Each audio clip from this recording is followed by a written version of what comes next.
ఏదో తినేస్తున్నా అనుకుంటున్నారా? నిజంగా టేస్ట్ అయితే అంత బాగుంది. ఈ రెసిపీ మీకు కూడా చెప్పేస్తా వచ్చేయండి. ఫస్ట్ అయితే ఇప్పుడు స్టవ్ ఆన్ చేసుకొని పాన్ పెట్టుకొని ఆయిల్ వేసుకొని అందులోనే చెక్క లవంగాయలు వేసుకొని కొంచెం ఆనియన్స్ పచ్చిమిర్చి కూడా వేసుకొని బాగా వేగనిచ్చేయాలి. ఇప్పుడు కొంచెం అల్లం వెల్లుల్లి పేస్ట్కి సైడ్ ఇచ్చేసి మధ్యలో పెట్టేయాలి. అది అల్లం వెల్లుల్లి పేస్ట్ బాగా మగ్గిన తర్వాత అందులోనే కొంచెం కొత్తిమీర కూడా యాడ్ చేసుకోండి. నెక్స్ట్ అయితే ఆల్రెడీ మ్యారినేట్ చేసుకున్న చికెన్ అయితే ఇందులోకి ట్రాన్స్ఫర్ చేసుకుంటున్నాను. ఇంక ఈ చికెన్ ట్రాన్స్ఫర్ చేసుకున్నాక మంచిగా ఇలా సర్దేసుకోండి.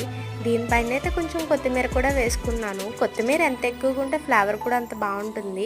అది కూడా మగ్గిన తర్వాత అందులో కొంచెం పొడి మసాలా వేసుకున్నాను. కొలతకు తగ్గట్టు వాటర్ కూడా వేసేసుకున్నాను. ఆ వాటర్ అయితే మంచిగా బాయిల్ అవుతున్నప్పుడు మనం రుచికి తగ్గట్టు సాల్ట్ కూడా యాడ్ చేసేసుకోవాలి.